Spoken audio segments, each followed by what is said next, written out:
I found the plane tickets tucked inside his navy coat. Barcelona, one-way, May 18th. 2 names, Robert Callahan and Emma Reeves. My husband and my daughter, leaving together the morning of my 60th birthday. My name is Linda. I'm 59 years old. 5 years ago, I married Robert. My second chance after my first husband passed. Emma was 26 then, visiting every Sunday. Life felt safe again. It was a Tuesday morning when everything cracked. The kitchen smelled burnt. I reached for Robert's coat. Navy wool, sandalwood cologne, and something sour.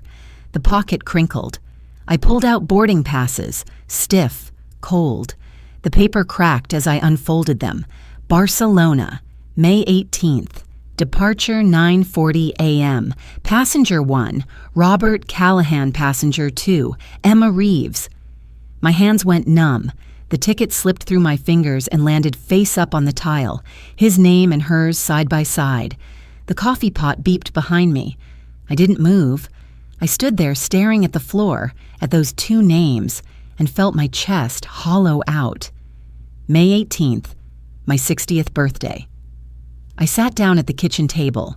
The chair legs scraped against the tile, sharp and loud. I tried to breathe evenly, in through the nose, out through the mouth. Emma's father died of cancer when I was 43. 6 months, start to finish. I held it together for Emma. She was 16, silent with grief. Maybe I was too strong. After he died, I learned to be alone. I thought I was good at it. Then Robert came along, charming and steady, and I let myself believe I deserved a second try. We got married on a Saturday in June. Emma stood beside me, smiling. She told me she was happy for me. I believed her. Now I was holding plane tickets that told a different story. I thought back over the past few months, the signs I'd ignored. Emma had stopped calling as often. When she did visit, her laugh sounded rehearsed, brittle. She'd started touching Robert's arm when she talked to him. Small gestures, nothing I could name out loud without sounding paranoid. Last Thanksgiving, she brought him pie before me. Her hand lingered on his shoulder. I waited for her to ask. She didn't. Mothers notice when daughters forget them. I made toast that morning and burned it. The smoke alarm didn't go off. I'd been ignoring broken things for too long. That night, Robert kissed my forehead before bed like always. Emma texted me a photo of a latte with a heart in the foam. I replied with a smiley face. I didn't say anything about the tickets. Not yet. I folded them back into his coat pocket and waited. 4 days later, the envelope arrived. Thick manila, addressed to me, sent from a law office I'd never heard of. I opened it standing in the hallway.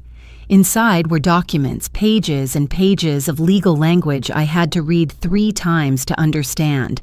A property transfer request, my signature at the bottom, dated 6 months earlier. I stared at that signature. It looked almost like mine. The letters slanted the right way, but the capital L leaned too far left. I'd been signing my name for 60 years.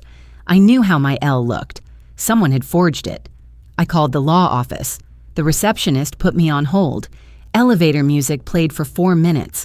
When she came back, she said the attorney handling my case was on vacation. She said he'd call when he returned. Her voice was too smooth, too practiced. I hung up. My hands were shaking.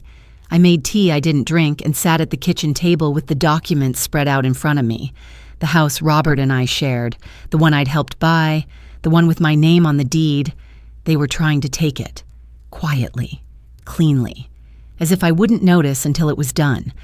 But what I found in his email inbox made those tickets look like an act of mercy. I opened Robert's laptop. His password hadn't changed. The inbox loaded. Messages from Spanish real estate agents, apartments in Barcelona. In one email dated February 9th, Robert had written, "She won't notice until it's done. By then we'll be settled."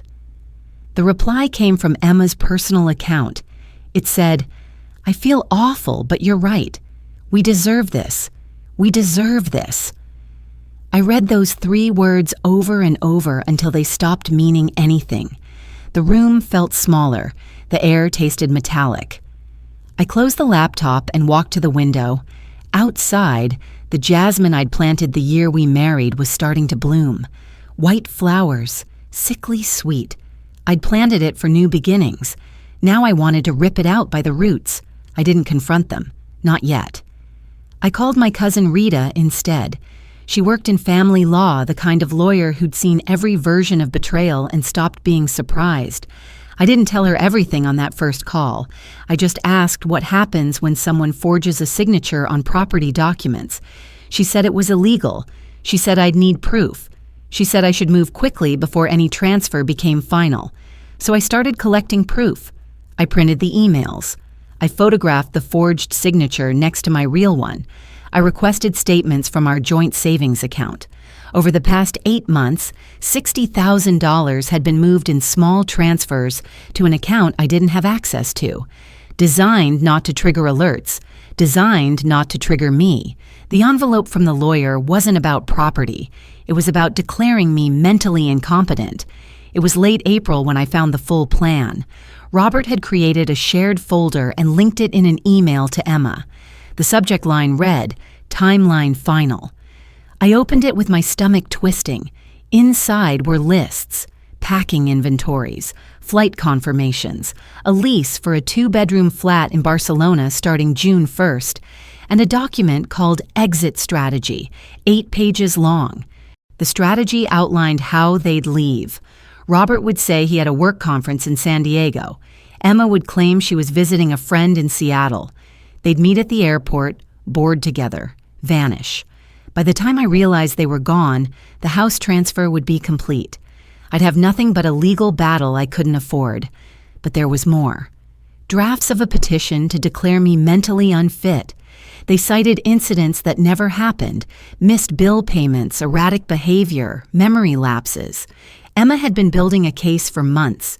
If she could prove I was incompetent, she could take control of my assets as my next of kin. The house, my savings, everything my first husband had left me. The final line of the exit plan read, "She won't fight. She never does." I read it 3 times. Each time felt like a slap. My mother's generation taught us to be quiet. Keep the peace. Hold your tongue. Don't make noise. I'd been quiet for 60 years, patient, accommodating. They'd mistaken that for weakness. I made more tea. I sat in the living room and let the rage settle into something colder, sharper. Then I called Rita again and told her everything. When I finished, she was silent for a long moment. Then she asked, "Do you want justice or revenge?" I said, "Both." She said, "Then we move fast." The next morning, I hired a forensic accountant.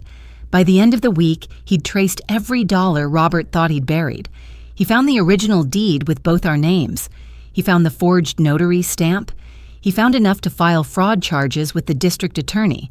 I also hired a private investigator. Not for proof of the affair, I had that. I wanted to know if anyone else was involved. If there were other secrets. There were. I wasn't ready for what the private investigator found in Emma's files from 18 months earlier. The report arrived on May 5th. Emma hadn't just been planning to leave. She'd been researching elder fraud laws for months. She'd visited that lawyer on her own, 6 months before Robert was even involved. The conservatorship idea was hers.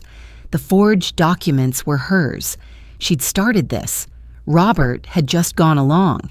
The investigator found drafts in her cloud storage dating back to November 2 years ago, right after Thanksgiving, right after the pie incident I'd tried to forget. In one draft, she'd written, "Mother's too trusting. This will be easy." I folded the report and put it in the fireproof safe in the garage. My hands were steady. I didn't cry. I made a list instead. May 10th. I filed charges at the police station. My hands didn't shake. May 12th. Restraining order granted. The judge asked if I was sure. I was. May 15th. I changed the locks myself. 60 years old first time. Turns out I didn't need him for much. On May 16th, Emma called. Her voice was tight, clipped. She asked why I was doing this. She said I was overreacting. She said she was still my daughter and I owed her a conversation. I said, "You tried to take my home and call me incompetent. There's nothing left to say." She hung up. Robert sent a text. It said, "This isn't what it looks like." I blocked his number. The trust clause my first husband wrote had been sitting there all along, waiting. My first husband had set up a trust for Emma years ago, meant to be released when she turned 30. But there was a clause I'd forgotten.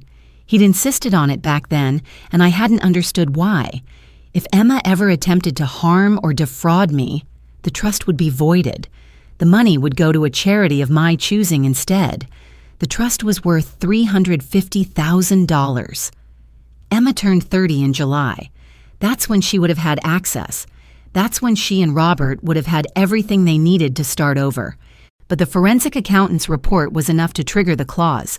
On June 2nd, the trust administrator sent me confirmation. Emma's inheritance was voided. The funds were redirected to a women's shelter network in Los Angeles, one that helped older women escape financial abuse. Emma found out. 4-minute voicemail, screaming. I listened to 30 seconds, deleted. Robert tried to reach me through mutual friends. He said he'd made a mistake. He said Emma had convinced him I wouldn't care. He said he still loved me. I didn't respond.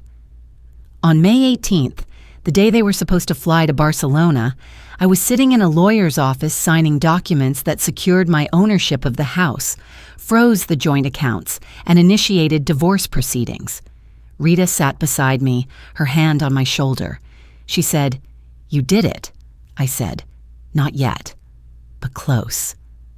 The divorce was finalized in August. Robert didn't fight. He couldn't.